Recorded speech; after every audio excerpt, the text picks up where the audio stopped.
I'm Nick Boyle, welcome to Pocket News for Thursday, the 17th of November. Today on the show, streamers better check themselves before EA wrecks them, and drowning dogs. So this is a depressing episode, mainly because of the EA thing.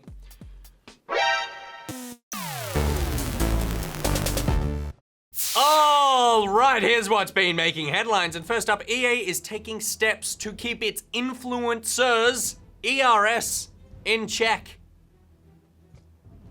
Just for the rest of this story, it's gonna sound like I'm saying influencers, like their inspiration. I'm not. I'm saying influencers, like I influence you. The publisher has made some changes to the way they deal with paid sponsorships in an effort to meet the standards of the Federal Trade Commission. Videos must now have one of two hashtags and watermarks, which are being distributed to EA's influencers. There it is. The first marking is hashtag supported by EA, which, surprise, indicates that the content was created with support by EA, such as an expenses paid trip to a press event or getting an early or free copy of the game. EA does not have any editorial control over this kind of content. Then there's the hashtag advertisement, which is content curated by EA through its influencers. According to information translated from EA's German website by NeoGAF user Weber, hashtags will appear in video descriptions and on social media shares, and the watermark must be on the video unless there is a clear audio message at the start which provides the audience with that information.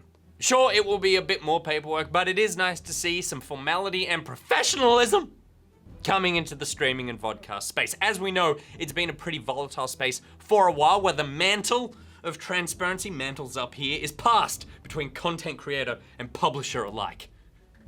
But up here.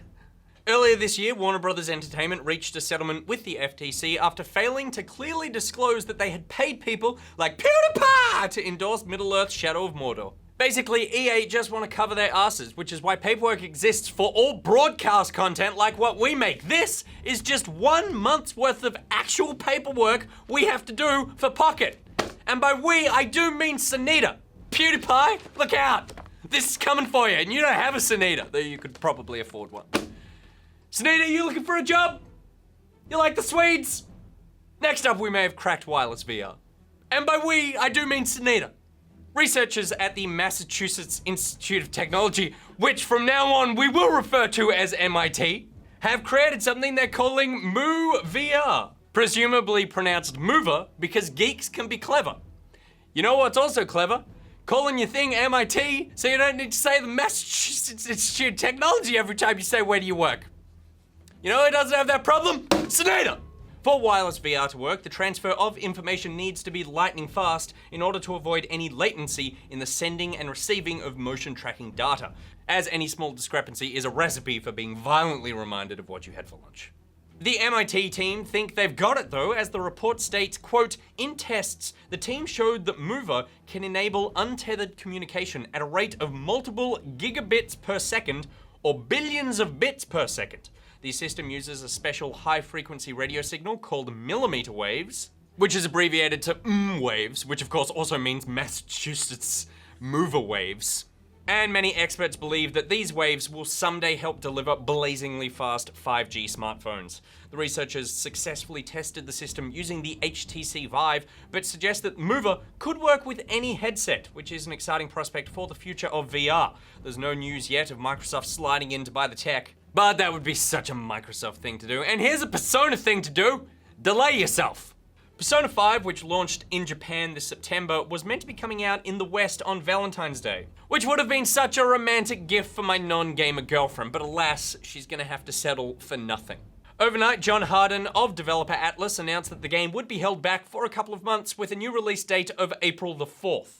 I do not understand how you can so severely underestimate the amount of time it takes to localize a video game. I mean, the formula is simple. Localization equals the amount of time it takes to write out one Japanese line in English times the amount of lines in the game, plus the amount of time it took for the Japanese actors to record all their audio times 1.5 to compensate for Japanese efficiency, plus 2 weeks to cover up all the breasts. Boom! You've localized yourself a video game, guys! Get it right next time before you announce a release date and ruin my Valentine's Day.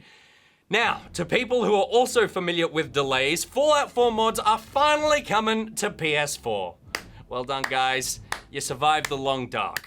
Bethesda announced that Fallout 4's 1.8 patch is dropping on the platform this week, and along with it will be the long-awaited mod support. It's a limited affair for the platform, allowing for only 1 gig worth of mods compared to the Xbox One's 5 gig cap, but the Randy Savage Deathclaw skin is only 37 megabytes, and that is all you really need. Macho Man Randy Savage is as much as I know about Macho Man Randy Savage. Moving on, and Dead Rising 4 is going to be a sadly solo campaign. In a live stream on Twitch, gameplay producer David McCannaron revealed that they've opted for a separate co-op mode as opposed to the fully cooperative main campaign of the previous installments. McCannaron explained, "We want to make sure we really focus on telling Frank's story. We think he's a really interesting character. It's really exciting to bring him back." I personally doubt there's another interesting action zombie narrative to be had in games, but we are gonna have to wait and see. And then you can all send me letters when I'm right. Send those letters. I'll put them up on the wall. Really, then I'll take a picture of it, tweet it to David McCannaron, really gloat about it. It's just the kind of guy I am. I'll get Sunita to do it. The separate 4-player co-op mode does sound fun though, kind of like a wave mode with added objectives to keep things fresh and keep you moving. Still, the news will come as a disappointment to many who have co-opted their way through the rest of the series since 2. And finally, the nominees for the Video Game Awards have been announced. Drum roll, please. I mean, you'll make that louder in post. Jeff Keighley's yearly affair is closing in on its December 1st air date, and the lists are now locked down. The nominees for Game of the Year are Doom, Inside, Overwatch, Titanfall 2, and the winner, Uncharted 4: A Thief's End. There's a list of other categories and nominees in the description below if you are interested, and here's something else you may be interested in. It's Thing of the Day. We're not gonna miss this, it's Thing of the Day.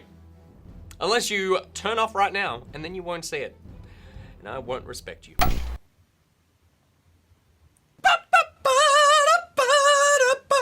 Thing of the Day. In Watch Dogs 2, this aggro NPC was so blind with rage that he forgot he cannot swim. I mean, who lives in San Fran and can't swim? Are you looking for something?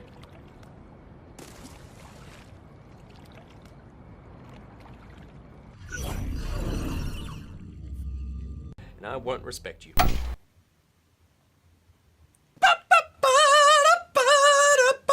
Thing of the Day. Alright, that is it for Pocket News today. My Pocketeers this afternoon on the Pocket YouTube channel. Rad and I play Birdsketball with Rooster Teeth's Gus Sorolla and Funhouse's Bruce Green. Go Nikki, go Nikki! Oh, no! I wanted to look, go Red, fly in Red! I'm trying, but I can't. Wait. No. Ah! Oh, Yes! I think I grabbed it and took it in.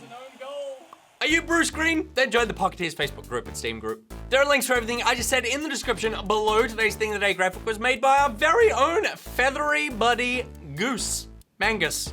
Goose Mangus. Goose Angus Ronald. The guy who works here. The one who sits here, he's like me, slightly less good looking, much more annoying. He made it. So what are you doing with your life? Not making things? Making him make things? What is going on? If you've made a thing, please send it in. And remember as well, this thing I'm about to tell you that you don't know. It's just one of those episodes. Ask Pocket is coming back tomorrow. So if you have asks that you've been burning to ask, let me know in my comment pocket below or on Twitter with the hashtag AskPocket. Until we next send my Pocketeers, Nick, way out. And so what was the inspiration for the game? Well, I guess we had this original character, Kevin. He was like this little underpant wearing sticky little pink pudgy hero that liked to run around, be blobbly, stick to walls and roofs, and we ended up deciding to take the power from his pants and embrace the power of the butt, I guess, yeah. Researchers at the Massachusetts... Yeah? Don't worry about how it's spelled. Massachusetts... Massa, M-A-S-S-A. Massa? Massachusetts. C-H-U double S-E Just say it. double T. Just say it. Yes, Massachusetts. Massachusetts. Massachusetts. Massachusetts. Massachusetts. Massachusetts. Researchers at the Massachusetts Institute of Technology. Wait, it's MIT!